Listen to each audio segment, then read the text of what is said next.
Bâle, Marrakech 2011. Là, on est juste devant l'entrée du fameux Théâtre Royal qui va accueillir le fameux LIB. On a la chance d'avoir notamment le vainqueur de la qualification Red Bull BC One Europe, qui plus est en plus un danseur hors pair depuis pas mal d'années, qui représente notamment le Portugal. Et juste à côté de moi, l'homme s'appelle Laguette Momentum Pro, sur 1000%. Yes. Donc la première question à Laguette, c'est de savoir, est-ce que déjà, je sais que tu as un frère jumeau. Le frère jumeau, non, j'ai pas de frère jumeau. Bon, c'est que tu as un frère. J'ai un frère, ouais, voilà. que je considère comme mon frère, ouais, il s'appelle Steve de Montpellier. Voilà. Est-ce que lui, il danse toujours, par exemple? Mais Steve, je pense qu'il danse de temps en temps juste pour s'amuser, quoi. Mais il ne le prend pas au sérieux comme à l'époque. Est-ce que l'histoire de Laguette, c'est l'histoire d'un jeune qui était en Martinique, qui a dû regarder pas mal de vidéos de danseurs, comme c'est à Martinique, ça reste français, de b-boy français, qui s'est dit un jour, tu sais quoi, je monte en France et je me fais bon nom? Alors l'histoire, c'est pas exactement comme ça, mais c'est presque ça, je vais expliquer. Ouais, donc tout le monde le sait pas, mais peut-être quelques-uns le savent, mais je le dis maintenant et c'est officiel. Je suis martiniquais, je viens de la Martinique, mais je vis depuis plusieurs années maintenant au Portugal. Mon histoire, comment elle a commencé, ben voilà, ben comme tout le monde, ben, j'étais au lycée, j'ai commencé à danser. Et pas au lycée, j'ai commencé au collège, j'ai commencé en 2002. Et donc voilà, donc petit à petit mon niveau commençait à augmenter et je me sentais un peu étouffé dans mon pays, j'avais besoin de quelque chose en plus. Et donc du coup, faut pas que ma mère voit ça sinon j'ai eu des problèmes. Donc du coup mon excuse c'était un peu genre ouais, après mon bac, je vais genre en France parce que bon, de la Martinique, l'endroit direct c'est la France quoi. Ouais. Je vais en France pour étudier, genre, ok, mais Montpellier. En fait à Montpellier, parce que Steve vivait déjà là-bas, et je le considère comme mon frère, donc je décide d'aller le rejoindre, et je vais profiter donc pour pouvoir évoluer en tant que b-boy. Et donc au départ, tu as commencé à danser avec les Dark Light, la Wari, avec les Dark Light, je m'entraînais avec eux, parce que je les connaissais depuis là, je l'ai découvert en 2003. Ah, mais moi je suis pas allé en France en 2003, je suis allé en France en 2006, mais en 2003 je suis passé en France. En 2004 aussi, voilà, ouais, c'était juste pour les grandes vacances, pour toucher un peu le terrain. Et donc voilà, ouais, les premiers pas en France, ouais, c'était avec Dark Light. Et après, tu es rentré, peut-être 2 ans ou 3 ans après, tu es rentré Momentum. Ouais, Momentum 2006. Ça s'est fait comment ça se fait qu'ils t'ont accepté? Comment ça s'est fait? Comment à un moment donné tu te dis, bah tu sais quoi, je vais rentrer dans ce groupe là plutôt qu'un autre? Alors, ben, je suis arrivé en France en 2006 et j'ai eu un petit boom, si je peux dire comme ça. En tout cas pour moi c'était déjà un grand boom parce que je suis arrivé, j'ai commencé à faire des battles et j'ai commencé à me faire remarquer et j'ai commencé à me faire inviter. Et un peu partout. Sous le nom de Gaëtan. Non, Gaëtan c'est depuis 2003, 2004, mais à partir de 2006, c'était déjà 2005-2006, c'était déjà la Gaëtan. Et voilà, donc pour raccourcir l'histoire, je suis allé à un battle qui s'appelle le Ruizu. Ouais. Encore je me rappelle. Première édition en 2006. Première édition, Ruizu d'ailleurs. 2006, où j'ai rencontré Max Momentum, c'est le leader de mon groupe. Donc on s'est croisés, on se connaissait pas, on est rentré en contact, on est devenus amis et j'ai été amené à aller au Portugal pour donner des stages et voilà quoi. Moi j'ai adoré le Portugal quoi. J'ai adoré le Portugal. Je suis arrivé, en fait je vivais à Montpellier, mais en fait après en vivant, genre je suis resté 2 mois à Montpellier et à partir du 2e mois, tous les mois j'allais au Portugal en fait. Tous les mois, durant 1 semaine, 2 semaines ou même 1 mois, j'étais tout le temps Portugal. Et ça a duré genre ça a duré genre 7 ou 8 mois et je me suis dit vas-y, qu'est-ce que je fais en France? Je vais au Portugal. C'est là que j'ai décidé de changer. Ça, ton nom il a commencé à monter donc en 2006, c'est ça? Je pense que ouais, réellement en 2006. Ouais. Et c'est la génération où les Coréens ils étaient déjà bien en place en power move. Ouais. Ça devait être difficile de trouver son blanc. Si, les Coréens ils étaient déjà bien en fait. Est-ce qu'il y a des gens qui à cette époque-là, au niveau mondial, t'inspiraient ou c'est des genres des b-boys que tu kiffais à cette époque-là déjà? Ben, en fait, pour être sincère, j'ai toujours été plus influencé par les personnes qui m'entourent en fait. Les personnes avec qui je m'entraîne et des chanteurs. ODB par exemple. Franchement pour moi c'est une grande inspiration. C'est une grande inspiration par exemple. Et voilà qu'en plus par les gens qui m'entourent en fait. Momentum c'est quoi? C'est un groupe? C'est une famille? C'est une compagnie? Momentum c'est une famille avant tout.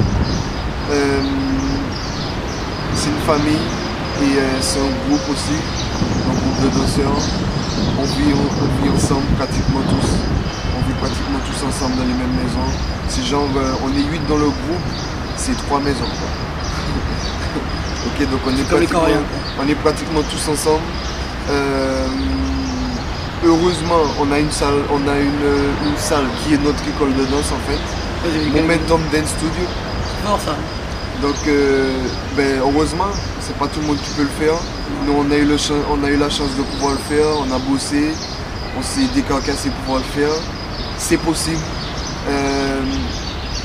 Des fois, je donne des cours, je reçois rien du tout, parce qu'il faut payer les coûts de l'école de danse. Des fois, je reçois, voilà, mais on s'entraide et petit à petit, ça fonctionne pas. Est-ce que Momentum, c'est le genre de groupe qui s'intéresse à ce qui se passe en France, et notamment grâce à toi, qui comprends très bien le français, et ben, tu peux leur retranscrire soit les mœurs, soit les interviews, soit les moments forts de la France? Ils s'en foutent? Non, c'est pas la France en particulier, c'est dans le monde entier quoi. Le monde entier, il n'y a pas vraiment une ligation genre ouais, comme je suis de la Martinique et tout, non. Non, pas vraiment. En plus de ça, en France, j'ai pas vraiment vécu en France. J'ai vécu en France. Il y a beaucoup de gens qui font des petits. Tu connais pas mal de français? Si, je connais beaucoup de monde, c'est vrai. Mais en France, j'ai vécu 7 mois et 7 mois, j'étais entre le Portugal et ici. Tu t'es croisé au bon moment quoi, à l'époque. Ouais. Tu étais un petit jeune, je me rappelle très bien. Ah, je suis toujours jeune. Je sais. Et à un moment donné, en 2009, bah, c'est la consécration en titre personnel puisque tu te retrouves projeté au R16, tu arrives finaliste. Ouais. Ça pour le groupe c'est énorme. Ben ouais, c'est un bon résultat je pense. Ça s'est bien passé pour moi, même si... Moi il y a un truc que j'ai remarqué, c'est quand les trucs qui sont pas en ma faveur, c'est là où on dirait que je danse le mieux. Parce qu'en Corée, j'ai perdu mes valises. Enfin non, ils ont perdu nos valises à tous. Et donc moi j'ai fait le battle habillé genre avec les vêtements de voyage et tout, j'avais rien du tout. J'ai fait, prête-moi ta casquette, prête-moi une protection et tout, et j'ai fait le battle comme ça quoi. Donc, et au Red Bull, c'était pareil. Au Red Bull, je venais d'une gastro. Je me suis fait opérer en janvier. Donc, c'était un peu à l'arrache, mais ça s'est bien passé, quoi. Et le Red Bull, comment ça se fait que tu as été sélectionné pour le Red Bull? Parce qu'en fait, ça faisait 1 an et demi, 2 ans qu'on t'aurait plus vu dans le game, en tout cas dans le circuit des battles. C'est pas là que tu avais arrêté de danser, mais c'est vrai que même Momentum, à cette époque-là, je les voyais un peu moins dans les battles aussi. Ouais. Parce que je suis quand même ce qui se passe, peut-être pas toute l'actualité du Portugal, mais en tout cas, comme vous êtes le groupe référent du Portugal, donc forcément bah, ça se voit quand vous n'êtes pas dans les battles en Europe. Et je me suis dit, mais qu'est-ce qu'ils font? Je peux expliquer, c'est très simple. En fait, on n'a pas arrêté de danser, on n'a pas arrêté de s'entraîner, ça n'a rien à voir. En fait, on a eu un contrat avec les casinos du Portugal pour faire le Michael Jackson Tribute Dance. Donc du coup, c'est des spectacles d'1 heure où on devait le faire tous les jours. Donc voyager, c'est hors de question. Battle, c'est hors de question. Ouais, donc c'était plus mode spectacle, mode création et mode entraînement quoi. Donc voilà, c'est ce qui s'est passé. On était 3, on était tête d'affiche. Donc voilà, on s'est plus concentré sur ça. Et après pour revenir quoi. Après mon gros problème c'est comme je disais il n'y a pas longtemps, c'est mon genou. En fait c'était de l'entraînement en trop je pense. Parce que tous les jours c'était le show d'1 heure, on avait des entraînements spéciaux pour le show.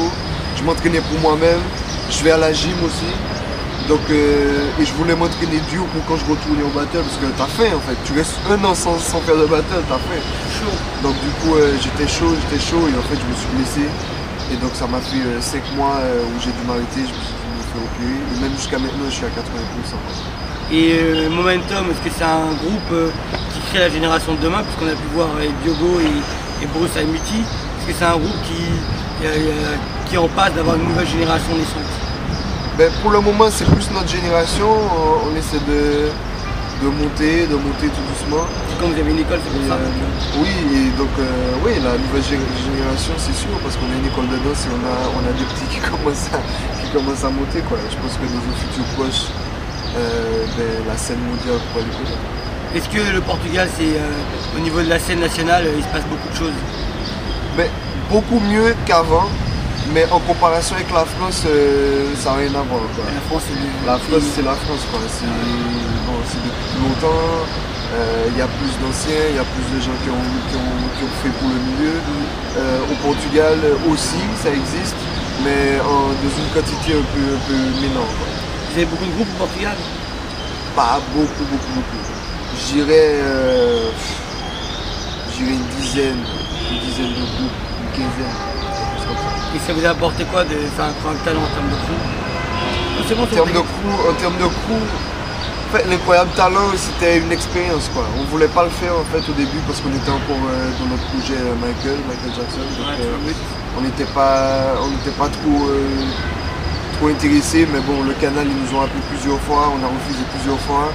Et bon, après on s'est dit vas-y, ils nous appellent, bon, on va tenter notre chance.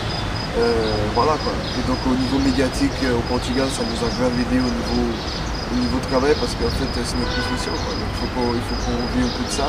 Donc ça nous a permis d'avoir plus de spectacles. Des contacts. Voilà. Est-ce qu'on peut dire que Eurobattle c'est Euromomentum?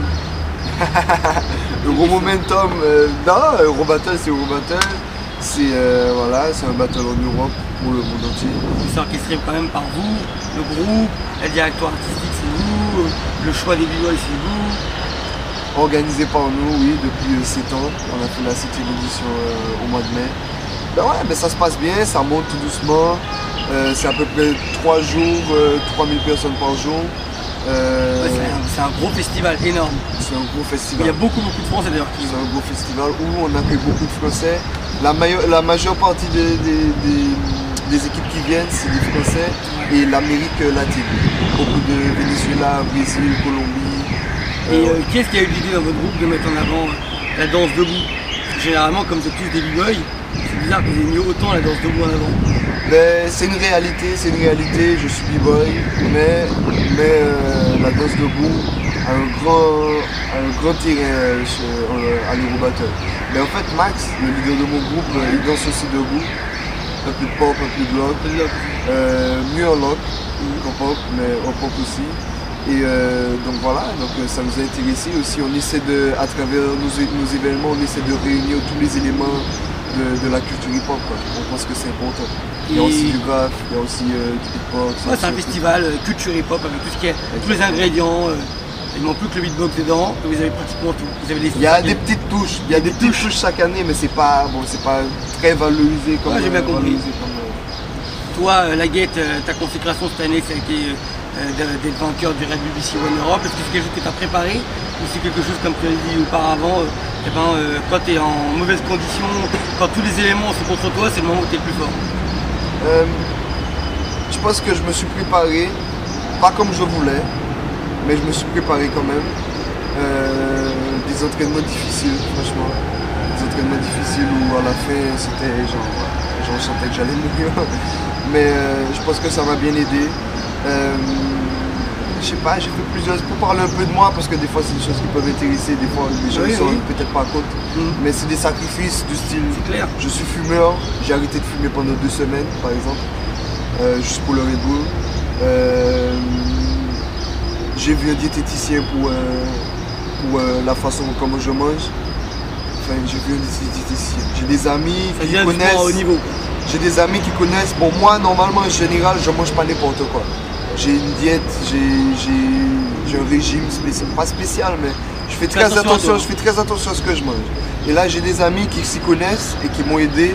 Et pendant ces 2 semaines-là, je parle des 2 semaines où j'ai été plus à fond. Dès que ça a 15, où j'ai été plus à fond. Dans 30 secondes. Les 2 semaines où j'ai été plus à fond, j'ai fait encore plus gaffe à mon alimentation et je pense que ça m'a beaucoup aidé, quoi. Ok, le mot de la fin, si tu as des dédicaces à faire, notamment à Max, Mix, Logo. Ouais, déjà, premièrement, merci à Yuval, Mépuissant, pour l'interview. C'est pas tout le temps qu'on a l'opportunité de pouvoir parler, de pouvoir dire ce qu'on pense.